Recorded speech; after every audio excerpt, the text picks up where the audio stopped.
Notice. देखो प्यारे बच्चों, सब बच्चे ध्यान देना, एक्टिव हो गया ना।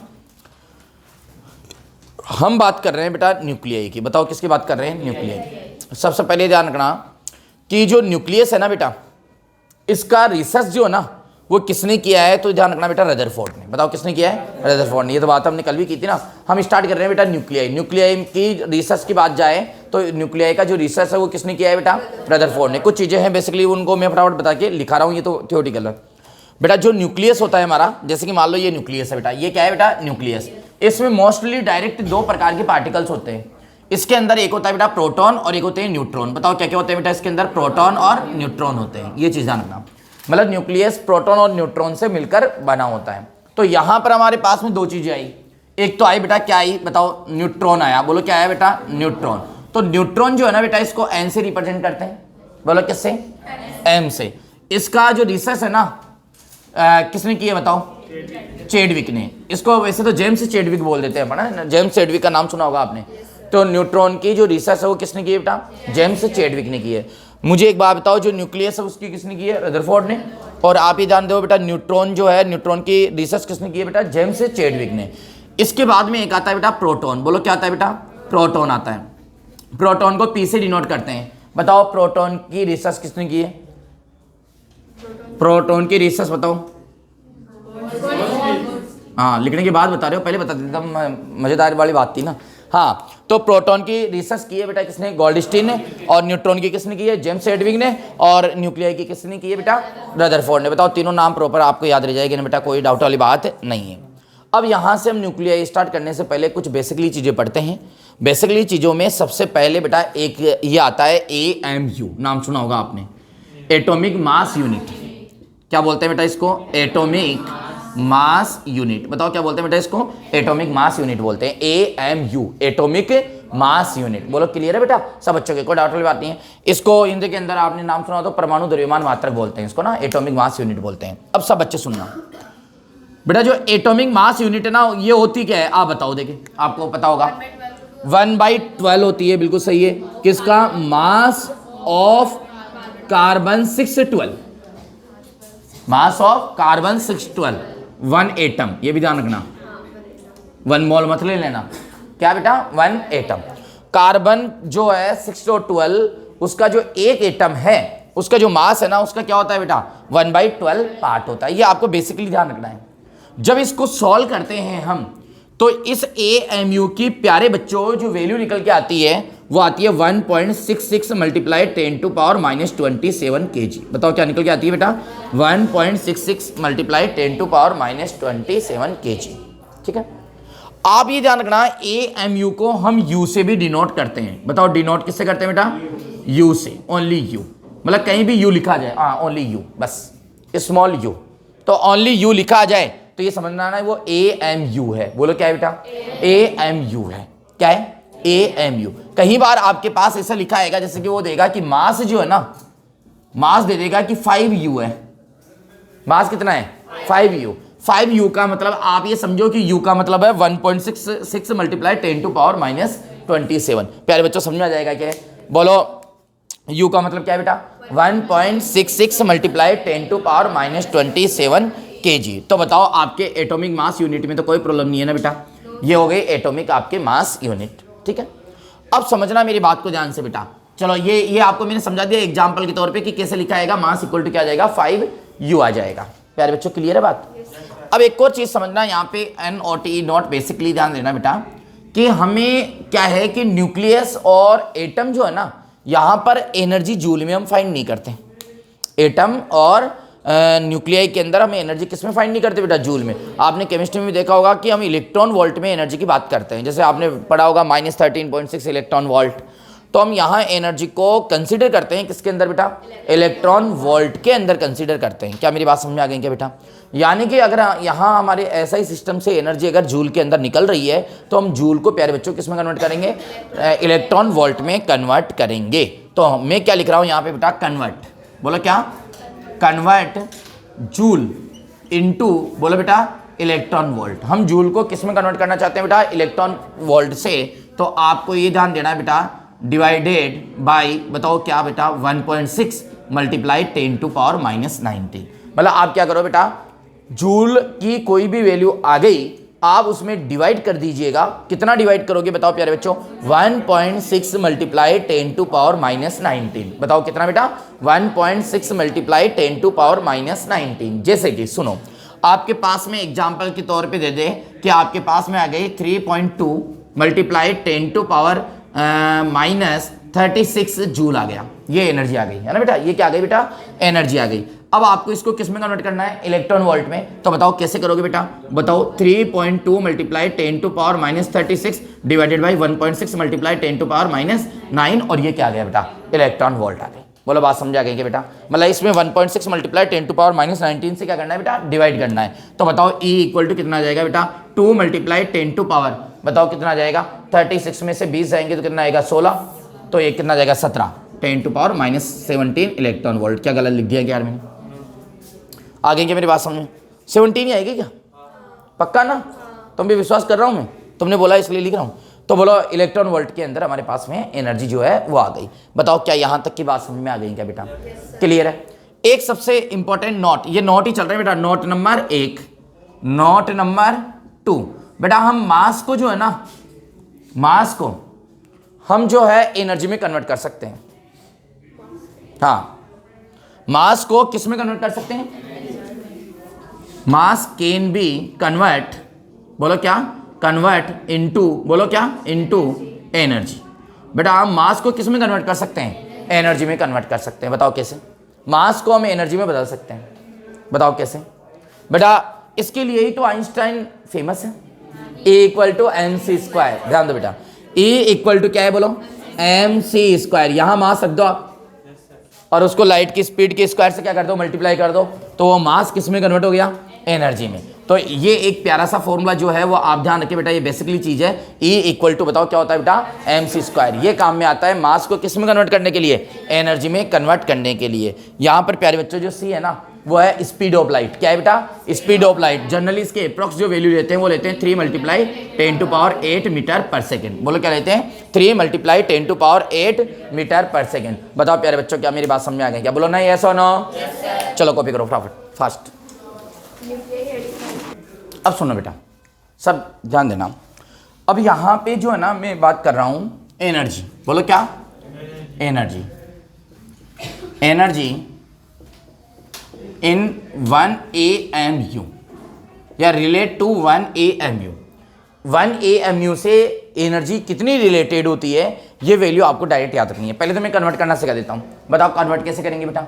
एक तरह से हमारे पास में मास जो है ना वो कितना दे दिया बेटा? 1U। अरे यार कितना दे दिया? 1U। और तो हम क्या लिखेंगे? E इक्वल टू बताओ क्या करेंगे? M C square. बोलो ना यार। तो प्यारे बच्चों E इक्वल टू एम। अब बताओ मास कितना है? U, और ये क्या हो जाएगा? C square. बोलो ना यार, क्या गलत बोल दिया क्या यार मैंने? गलत बोला क्या मैंने? तो एक बार बताओ U की वैल्यू क्या है? 1.66 multiply 10 to power minus 27। C की वैल्यू क्या है? 3 मल्टीप्लाई 10 टू पावर 8, और इसका क्या हो जाएगा? स्क्वायर। बोला यस और नो बेटा? अब ये एनर्जी आएगी किसके अंदर? जूल के अंदर, क्योंकि मैंने सिस्टम किया है SI। प्यारे बच्चों क्या लिया है? SI। वेरी गुड, होशियार हो गए। अब मेरी बात को समझो, इसको मेरे को किस में कन्वर्ट करना पड़ेगा बेटा? इलेक्ट्रॉन वोल्ट में। बोलो क्या करूं? बताओ सर। डिवाइड करो। किससे डिवाइड करूं बेटा? 1.67। बोलो 1.6 मल्टीप्लाई 10 टू पावर माइनस 19 से। और सर ये 19 हो जाएगा, सॉरी 9 हो जाएगा, और 10 टू पावर ये कितना हो जाएगा? बोलो 64, है ना? है ना? पावर की पावर हमेशा मल्टीप्लाई होती है प्यारे बच्चों। ये इलेक्ट्रॉन वोल्ट। बोलो यस और नो। अब इसको क्या करेंगे? हम सॉल्व करेंगे। तो due to strong of calculation जब इसको सॉल्व करेंगे तो ये आएगा 931.5 multiply 10 to power 6 electron volt. आपको भी ऐसे कैलकुलेशन स्ट्रॉन्ग रखनी है। आप समझ गए होंगे, मतलब इसको डायरेक्ट रट के रखना है। बार बार हमें इसको, क्योंकि ये बहुत जगह यूज में आएगा, और इसको ऐसे भी नहीं, थोड़ा प्यारा सा रटो इसको, है ना? E इक्वल टू क्या? 931.5 मेगा इलेक्ट्रॉन वोल्ट। बोलो क्या रटो बेटा? E इक्वल टू बोलो क्या? 931.5 मेगा इलेक्ट्रॉन वोल्ट। यानी कि 1U से रिलेटेड जो एनर्जी होती है प्यारे बच्चों वो कितनी होती है? बोलो बेटा 931.5 मेगा इलेक्ट्रॉन वोल्ट। बोलो यस और नो। क्या मेरी बात समझ आ गई क्या? सब बच्चों की आ गई? कोई डाउट वाली बात नहीं है। अब इसमें कुछ चीज़ें आप देखना, कुछ चीज़ें आप देखना हम क्या कर सकते हैं, सुनना। इस एक वैल्यू और याद रखना प्यारे बच्चों। आप पहले तो एक बात बताओ, क्या ये वैल्यू याद रह जाएगी? क्या ए इक्वल टू बोले क्या 931.5 मेगा इलेक्ट्रॉन वोल्ट, पक्का याद रह जाएगी, कोई डाउट नहीं है, कंप्लीट है। ठीक है, अब सुनो, इसको मैं ऐसे लिख सकता हूं वापस, UC square 931.5 mega electron volt. देखो कोई गलत लिख दिया क्या मैंने? क्या किया मैंने? ई की जगह क्या लिख दिया? UC square. अरे एक यूं बोलो ना, ये तो यूसी स्क्वायर की तो वैल्यू है, तो यहां क्या लिख सकता हूं? U C square will be equal to क्या लिख सकता हूं? 931.5 मेगा इलेक्ट्रॉन वोल्ट। तो बताओ यू की वैल्यू क्या लिख सकता हूं? 931.5 mega electron volt divided by C square. बताओ प्यारे बच्चों, ये बात समझ में आई क्या आपके? बोलो यू की जो वैल्यू है, यू की जो वैल्यू है वो कितनी आ गई बेटा? 931.5 mega electron volt divided by C square. वापस बोलो क्या आ गई? 931.5 mega electron volt C square. यानी कि अब यू की जगह डायरेक्ट आप ये वाली वैल्यू पुट के कर सकते हो। बोलो यहां तक कोई डाउट हो तो बताओ मेरे को। कंप्लीट है। लेकिन कोई एक चीज बता दो मेरे को, ये है ना, ये क्या चीज है? ये एनर्जी है क्या? ये क्या चीज है? ये क्या चीज है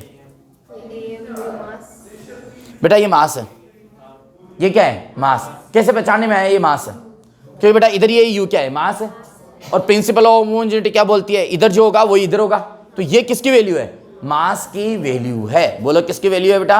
मास की वैल्यू है। क्या मेरी बात समझ में आ गई क्या? तो यू की जगह कहीं मैं ये पुट कर सकता हूं, डायरेक्ट करूंगा बहुत सारे न्यूमेरिकल में, इसलिए मैं पहले ही निकाल के बता रहा हूं बेसिकली कि यू की वैल्यू में ये रख सकता हूं। बताओ यू की वैल्यू याद करो, क्या रख सकता हूं? 931.5 mega electron volt divided by C square. Mega electron volt divided by क्या है बेटा? C square. लेकिन ये ध्यान रखना, जो ऊपर है ना, ऊपर ये एनर्जी है। ऊपर क्या है? एनर्जी है। प्यारे बच्चों क्या है? ऊपर क्या है? एनर्जी है। इस चीज को आप ध्यान रखना। दूसरी बात ये ध्यान रखना कि 1 यू से रिलेटेड जो एनर्जी होती है वो कितनी होती है बेटा? 931.5 मेगा इलेक्ट्रॉन वोल्ट होती है। बोलो बात समझ आ गई क्या बेटा? चलो इसके बाद एनर्जी देखी हमने। एनर्जी किससे रिलेटेड देखी बेटा? 1 AMU से। छोटी छोटी चीजें तो ध्यान रखना, स्टार्टिंग में छोटी छोटी चीजें है ना बेटा। इस चैप्टर में कोई बड़ा टॉपिक नहीं है, क्या है? छोटे छोटे टॉपिक है सारे, आपको थोड़ा ध्यान रखना पड़ेगा। अब सुनो, यहां पे एक चीज समझो। अब मैं रेडियस की बात करूंगा। बताओ किसकी बात करूंगा बेटा? रेडियस की बात करूंगा ना बेटा, रेडियस की। ठीक है, तो देखो रेडियस क्या होती है? बताओ क्या होती है? जो हाँ रुको तो सही, जो रेडियस है ना बेटा किसकी? न्यूक्लियस की, उसका एक फॉर्मूला होता है, आप याद रखना, प्रॉपर याद रखना, बता रहा हूं। देखो मैं R equal to R0 A की पावर 1/3। बोलो बताओ रेडियस का फॉर्मूला क्या होता है प्यारे बच्चों? R will be equal to R0 A की पावर 1/3। बोलो याद रह जाएगा क्या बेटा? रेडियस का जो फॉर्मूला है क्या होता है? R equal to R0 A की पावर 1/3। अब मेरे से पूछो A क्या है? अब सुनो, यहां R0 तो बेटा फिक्स है, इसकी वैल्यू लगभग होती है 1.2, कहीं जगह 1.1 भी लिखा हुआ है इसकी वैल्यू है ना, वो आगे तक जाता है तो 1.2 लिख देते हैं। 1.2 फर्मी। बोलो R0 की वैल्यू क्या होती है? 1.2 फर्मी। फर्मी का मतलब होता है बेटा R0 equal to 1.2 multiply 10 to power -15 metre. Fermi का मतलब होता है फेम्टोमीटर, याद हो तो आपको, 10 टू पावर -15 मीटर। अरे वो चला था ना अपना milli, micro, nano, pico, femto. Pico 10 to power -12, 3 की टेबल चली थी। 12 के बाद क्या आएगा? 15। तो 10 टू पावर -15 को क्या बोलते हैं? फेम्टो। फेम्टो का मतलब फर्मी होता है। तो ये ध्यान रखना बेटा, R0 will be equal to क्या होता है? 1.2 मल्टीप्लाई 10 टू पावर -15। ये तो कांस्टेंट है। और ए जो है ना बेटा, यहाँ पर ए है मास नंबर। बताओ क्या है बेटा? Mass number. मास नंबर है ए क्या है? बोलो बेटा मास नंबर है। अब बताओ मास नंबर जानते हो कि आप क्या होता है? मास नंबर क्या होता है पता है क्या आपको? ए को जानते हो क्या आप? कोई बात नहीं है, बेसिक तो मैं बताऊं, मेरी जिम्मेदारी है ना बेटा, मैं बताऊंगा आपको, आप चिंता ना करें। आप नहीं जानते तो मैं बताऊंगा। अब सुनो मेरी बात को ध्यान से। पहले तो एक बात बताओ, क्या आर का फॉर्मूला याद हो गया क्या? आर का फॉर्मूला क्या है? R equal to R0 A की power 1/3। R equal to R0 A की पावर 1/3। बोलो ये बात समझ में आ गई क्या आपके? चलो बहुत बढ़िया है। अब मेरी बात को आप समझे बेटा, सब बच्चे ध्यान दें। मैं यहां लिख रहा हूं, जो न्यूक्लियाई है ना, इसको डिनोट किससे करते हैं? तो इसको डिनोट करने का तरीका है X, Z और A, ऐसे रिप्रेजेंट करते हैं इसको। और आपने उसके अंदर भी देखा होगा पीरियोडिक टेबल के अंदर भी ऐसे हम एलिमेंट्स को लिखते हैं। यहाँ पे आता है क्या, एटॉमिक नंबर, और यहाँ पर क्या आता है, मास नंबर आता है। बोलो ना यार, यहाँ क्या आता है, एटॉमिक नंबर, और यहाँ पर क्या आता है, मास नंबर। प्यारे बच्चों हम लिख रहे हैं C612, तो इसमें जो जेड है ना प्यारे बच्चों, जेड कितना है 6 और ए कितना है 12। बताओ ये नहीं आता क्या यार आपको, इस ए को ही तो क्या, इसको ही तो क्या बोलते हैं, मास नंबर बोलते हैं। क्या बोलते हैं इसको, मास नंबर। और इसको आपको पता है एक और नाम है इसको, बताओ एक और नाम है। इसका एक और नाम है, कोई बताएगा मेरे को क्या नाम है इसका।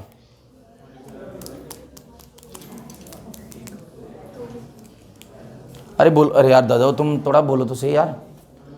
एक बार बताओ, क्या मैंने नया लिखा है क्या, लिखते हैं ना ऐसा, अरे हाँ तो कर दो, लिखते हैं ना, मेरे को भी पता है तुम्हें पता है। तो इसका एक और नाम है,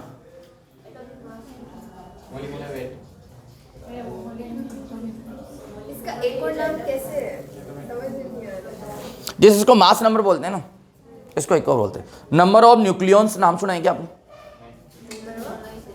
एक बार और सुनो, नंबर ऑफ न्यूक्लियॉन्स, वापस बोलो क्या बोला, एक बार और सुन लो, नंबर ऑफ न्यूक्लियॉन्स, इसको वो भी बोलते हैं, ठीक है ना। हाँ क्या क्या बोलते हैं इसको, number of mass number, sorry mass number और number of nucleons.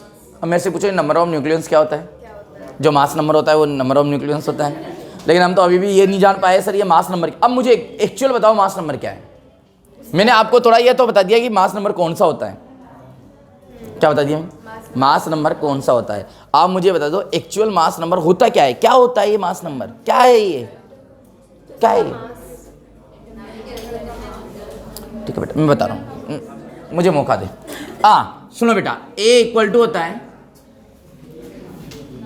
Number of, अभी भी बोल दो समय है, हाँ नंबर ऑफ न्यूक्लियस मुझे बताएं, प्लस, हाँ आप तो बोलोगे नंबर ऑफ न्यूट्रॉन्स। बेटा ये क्या होता है, ए क्या होता है, कितने उसके अंदर प्रोटॉन और कितने क्या है न्यूट्रॉन है, उन दोनों का सम जो है वो ए होता है।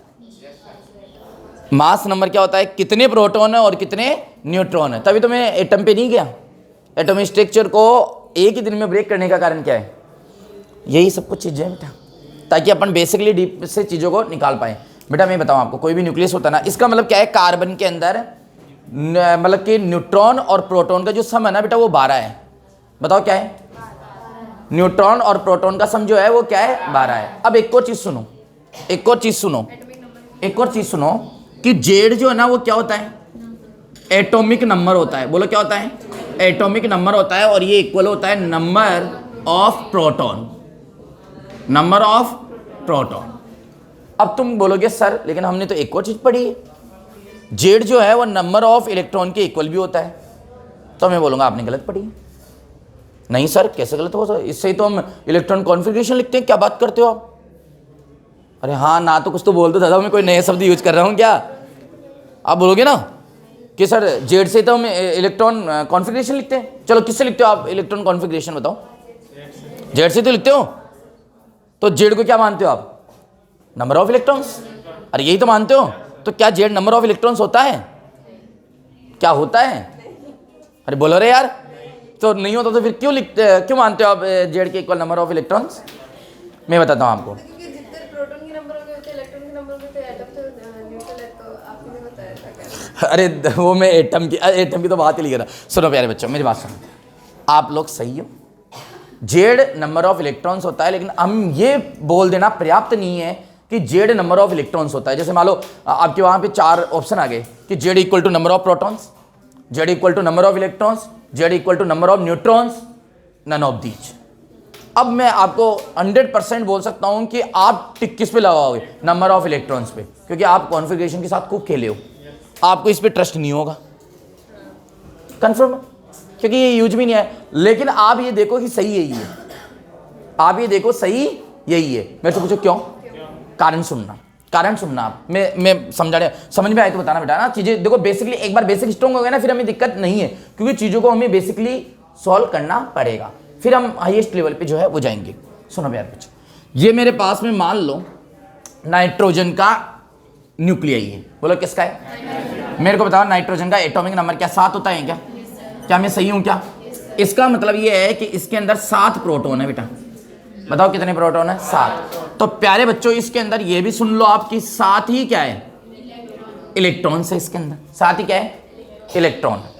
7 ही तो क्या है इसके अंदर? प्रोटॉन है। हो गएंगे इलेक्ट्रॉन 7, 3 2 5 6 1 7, 2 2 4 1 5 6 और 1 ये 7, ठीक है। अरे हाँ ये तो चक्का लगाएंगे। अरे मैंने एक जगह है, अरे सही लिखाएंगे मैंने, थोड़ा सा बुद्धि लगा के बैठो, मैंने गलत लिखा है। मैंने बोला ये नाइट्रोजन का न्यूक्लियाई है और न्यूक्लियाई में इलेक्ट्रॉन होते ही नहीं है, न्यूट्रॉन होते हैं। कुछ भी हाँ हाँ हाँ कर रहे हो भाई साहब। अरे थोड़ा दिमाग खोल के बैठो रे। मैं चेक कर रहा हूँ ना तुम्हारे को, तुम्हारा माइंड कहाँ है? भूख लग रही है क्या? अरे भूख लग रही है क्या? लग रही हो तो भी कोई कुछ नहीं कर सकता, पढ़ना तो पड़ेगा। हाँ तो ये प्रोटॉन देखो 2 2 4 2 6 और 1 ये 7, और इलेक्ट्रॉन बोलो 8 है क्या? 7 ही ना, 1 2 3 4 5 6 7। बताओ अब सही है? बोला बात समझ आ गई था? अब मैं एक बात बताऊं, ये बिल्कुल सही है। तो आप बोलोगे सर देखो जेड इक्वल टू 7 का मतलब हो गया 7 इलेक्ट्रॉन है। बिल्कुल सही बोला आपने। 7 क्या है? प्रोटॉन है। सर आपकी बात भी सही है, नंबर ऑफ प्रोटॉन होता है जेड। सर हमारी बात भी सही है, नंबर ऑफ इलेक्ट्रॉन होता है। लेकिन आपकी बात पूरी सही नहीं है, मेरी बात पूरी सही है। सर कैसे? आप ये बताइए। पहले तो मैं बताता हूं बेटा कैसे, सुनना। मान लो ये 1 2 3 4 5 6 और 1 ये 7। मान लो 2 2 4 2 6 और 1 7। अब यहां पे कोई बाहर से इलेक्ट्रॉन दे दिया जाता है इसको, तो ये हो गया इलेक्ट्रॉन। बोलो यस और नो? अरे क्या हो गया? तो ये हो गया n-1। अरे यार क्या बात करते हो यार आप? अरे इलेक्ट्रॉन देते ही क्या हो गया? n-1। अरे पढ़ते हो नहीं पढ़ते हो? क्यों आया n-1? मैं बताता हूं आपको कारण क्यों आया। इसका कारण ये है, देखो पहले कितने प्रोटॉन थे? 7 ही क्या थे? इलेक्ट्रॉन। तो नेट चार्ज कितना था? 0। तो पहले हम ऐसे लिखते थे, n के ऊपर कुछ नहीं लिखते थे, 0 है। अब देखो 7 क्या है? प्रोटॉन, और 8 क्या है? इलेक्ट्रॉन। तो 7 प्रोटॉन से 7 इलेक्ट्रॉन तो खत्म हो गए। बताओ क्या बचा? 1 इलेक्ट्रॉन। तो ये 1 इलेक्ट्रॉन ऐसे लिखते हैं। क्या गलत बोल दिया क्या मैंने? अरे बोल दिया क्या गलत? अरे यस और नो? अब बताओ मेरे को, अब इसका एटॉमिक नंबर कितना है? वही 7। अरे आप बोलो ना यार। इलेक्ट्रॉन कितने हैं? 8। अब बताओ आपकी बात कहां सत्य हुई? इलेक्ट्रॉन को अरे यार एटॉमिक नंबर कितने हैं? 7। इलेक्ट्रॉन कितने हो गए? 8। तो बताओ इलेक्ट्रॉन तो जेड से क्या हो गए? ज्यादा हो गए ना। यानी कि जो नंबर ऑफ इलेक्ट्रॉन्स आप जेड को मानते हो वो न्यूट्रल स्टेट में माना जाता है। किस में माना जाता है? न्यूट्रल स्टेट में। मतलब वो किस में होना चाहिए? न्यूट्रल स्टेट में होना चाहिए। क्या मैंने गलत बोला क्या यार बेटा? वापस बोलो किस में होना चाहिए? न्यूट्रल स्टेट में होना चाहिए। तो वो जेड किसके इक्वल होता है? Number of. लेकिन स्टेट कोई सी भी हो, जेड हमेशा नंबर ऑफ प्रोटॉन के तो इक्वल होता है। बोले कि सर कैसे होता है? लो प्लस वाला लेके बता दो। हाँ लो, इसको ही बना देते ना, क्या बिगड़ गया? अब 1 इलेक्ट्रॉन चला गया, जाने दो। बताओ ये क्या हो गया? n+। बोलो ना यार, n+ हो गया। अब बताओ इलेक्ट्रॉन कितने हैं? 6। प्रोटॉन कितने हैं? 7 प्रोटॉन। क्योंकि आपको मैंने एक बात पहले बोली हुई है कि केमिस्ट्री के अंदर भी आप पढ़ते हो कि कभी भी जो है ना प्रोटॉन जो है वो किसी भी प्रोसेस में पार्टिसिपेट नहीं करता है। सबके लिए रेस्पॉन्सिबल कौन है? इलेक्ट्रॉन्स। और कौन से इलेक्ट्रॉन है? एक्सटर्नल ऑर्बिट के इलेक्ट्रॉन्स है। ये आप भी जानते हो, मैं भी जानता हूं। बोलो यस और नो बेटा?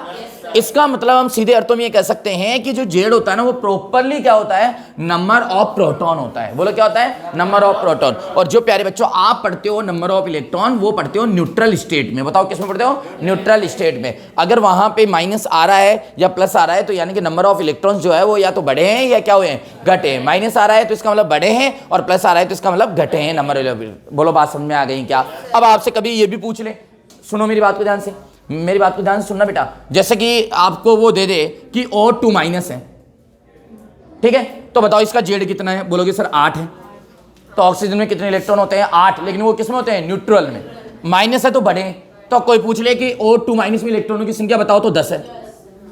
कितनी है? 10। क्योंकि न्यूट्रल में तो कितनी हो गई? अरे 8। और ये माइनस लगा हुआ है ना 2, तो माइनस का मतलब ये क्या है? इलेक्ट्रॉन है। तो 2 इलेक्ट्रॉन और बढ़ गए, तो 8 में से क्या हो गया? 2 और जुड़ गए, तो कितने इलेक्ट्रॉन हो गए? 10। क्या गलत बोल दिया क्या यार मैंने? बोलो ना यार। तो आप इस बात को समझे। बोलो प्रॉपर यहां तक समझ आ गया बेटा? एक बार के लिए कॉपी करो, फटाफट नेक्स्ट आगे बढ़े।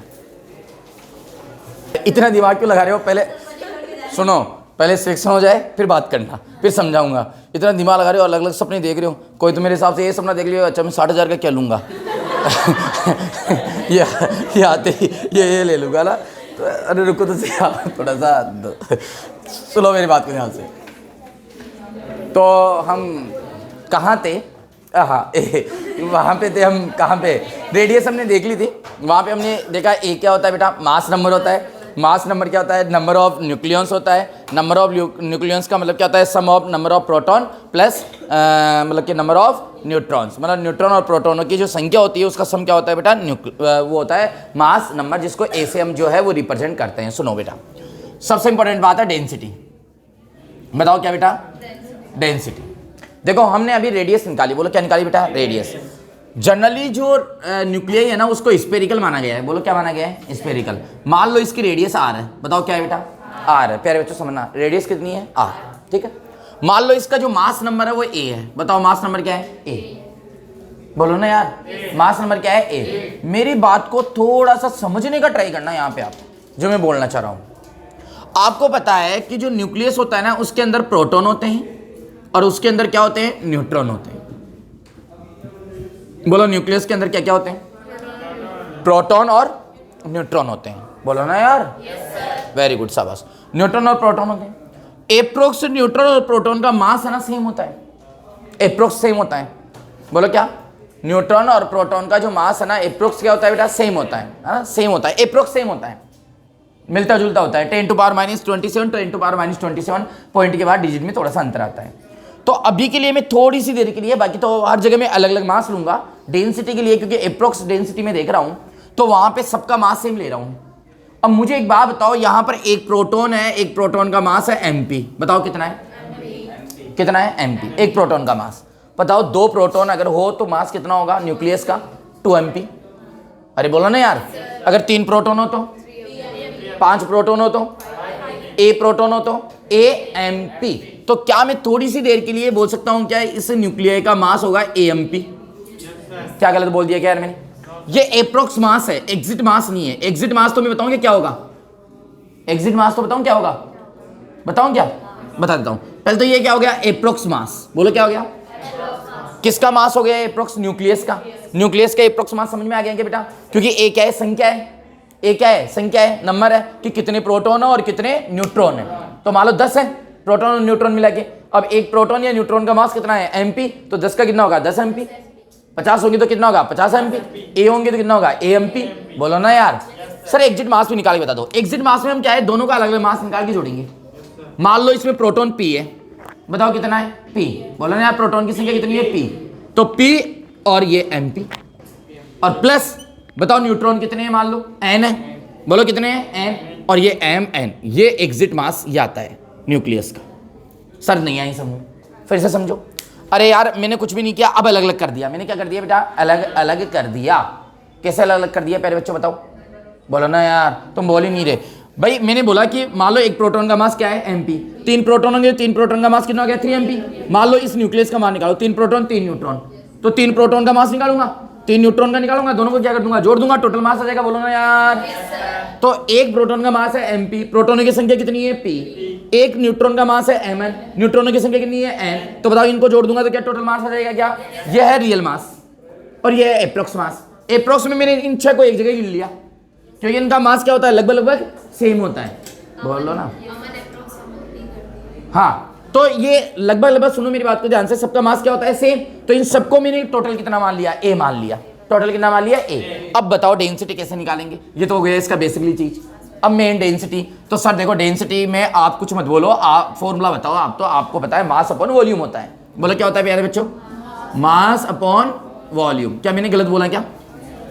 अब बताओ बेटा मास कितना है प्यारे बच्चों? बोलो रॉ इक्वल टू मास कितना है? बोलोगे सर AMP है मास। तो बोलो मास कितना है? AMP। वॉल्यूम बताओ वॉल्यूम कितना है?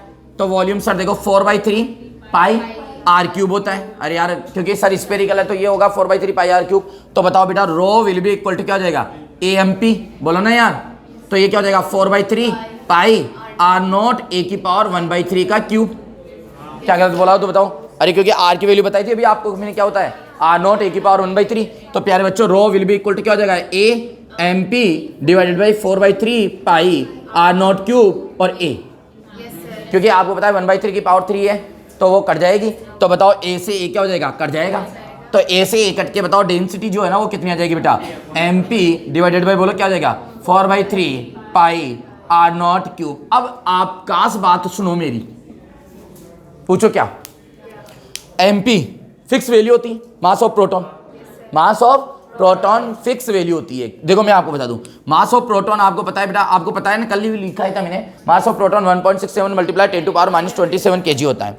Mass of proton fix value, 4/3 fix value, pi fix value, R0 1.2 Fermi fix value. बताओ ये सारी की सारी फिक्स वैल्यू है क्या।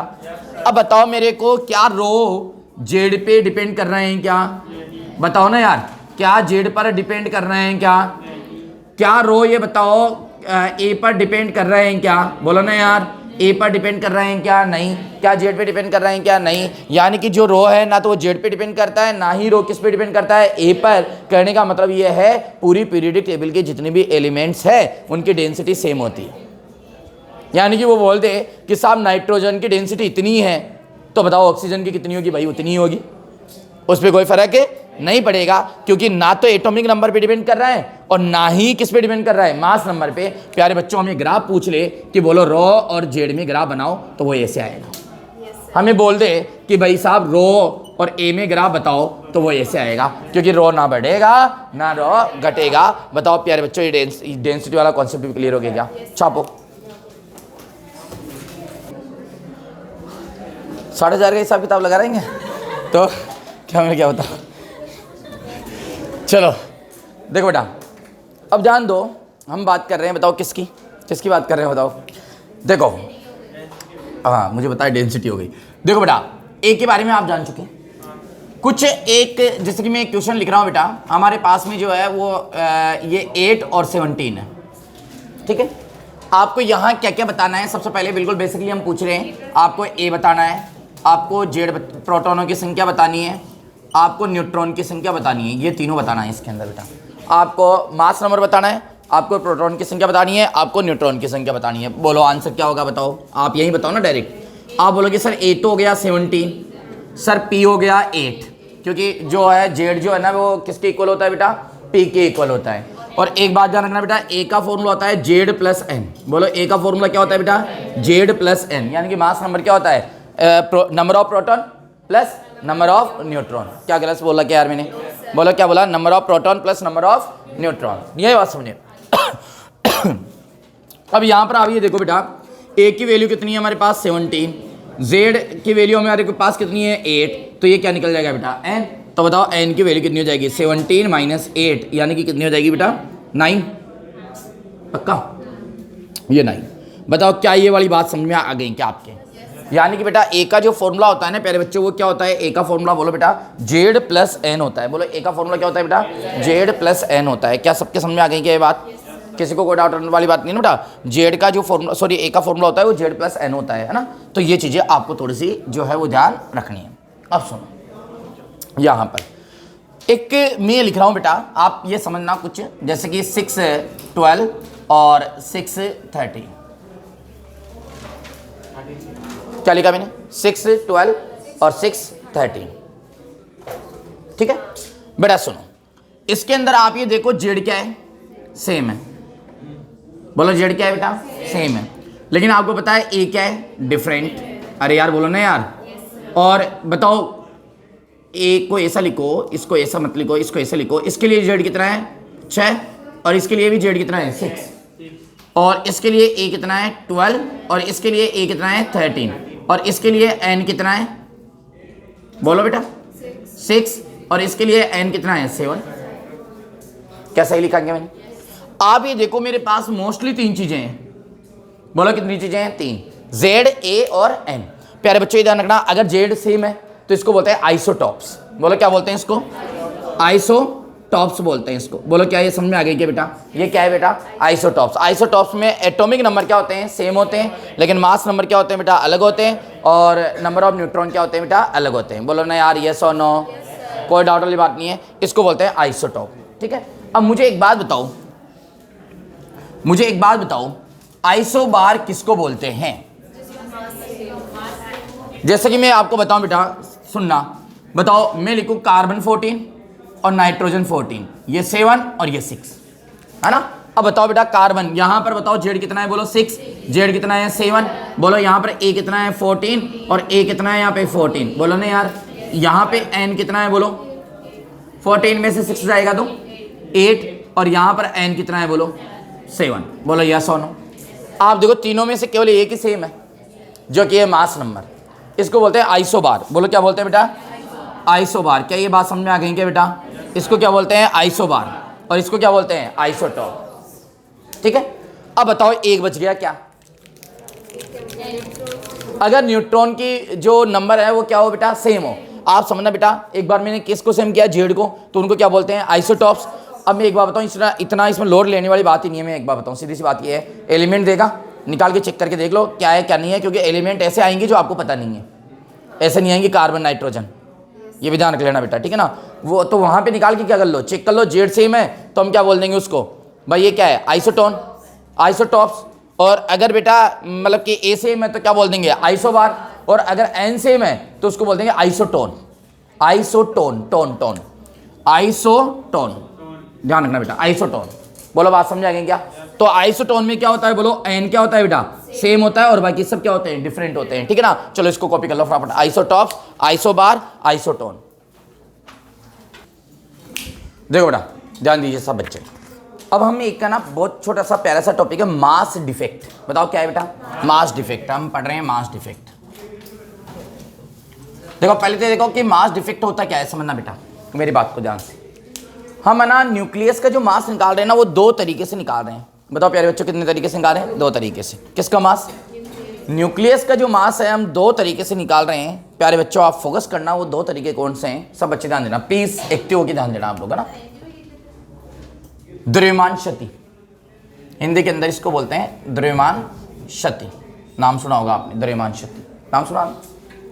अब सुनो बेटा, मास डिफेक्ट ध्यान देना, ये हमारे पास में न्यूक्लियस है, बताओ इसके अंदर क्या क्या है बेटा, न्यूट्रॉन है और क्या है बेटा, प्रोटॉन है, ठीक है। इसका मास एक तो हम प्रैक्टिकली निकाल ले, मान लो सीधे आया एम, बोलो क्या है एम, प्रैक्टिकली, ठीक है ना। मास स्पेक्ट्रोग्राफ से हमने निकाल लिया इसका, तो वो कितना आया बेटा, एम आया प्रैक्टिकली मास। एक्चुअल जो मास इसका कितना आया, वो एम आया।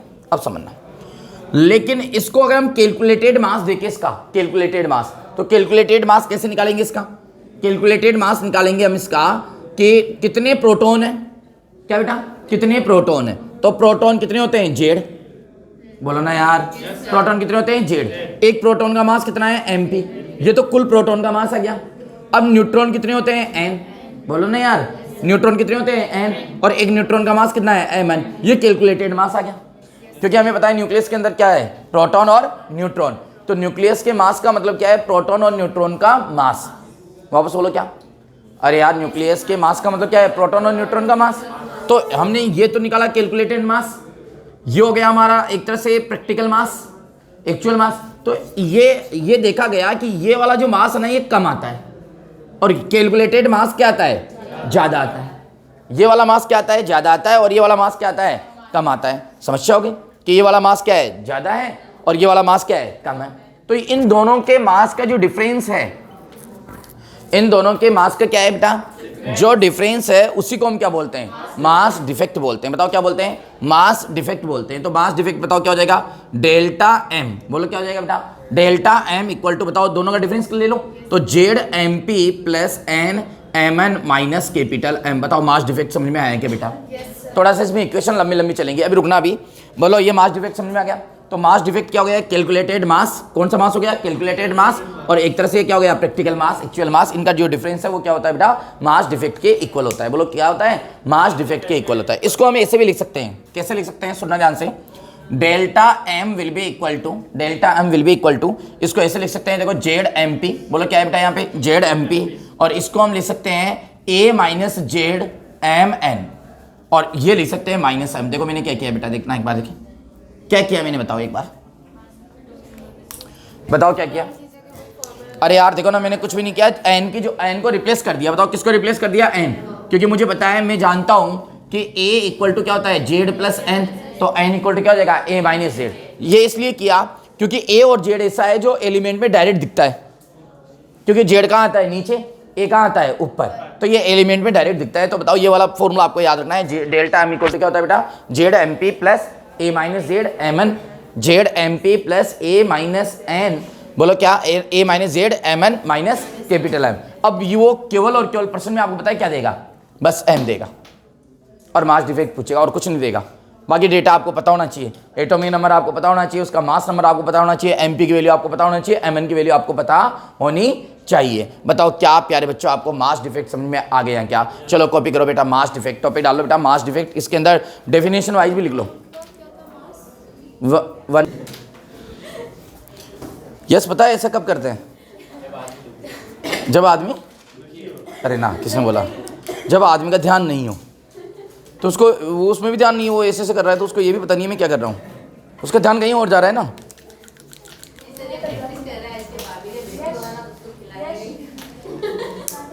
नहीं उसको ऐसे, तो उसको क्या पेंसिल से वो करेगा, आंखों में चुभेगा कि पेंसिल, ये क्या प्रैक्टिस है ऐसे थोड़ी प्रैक्टिस करेगा।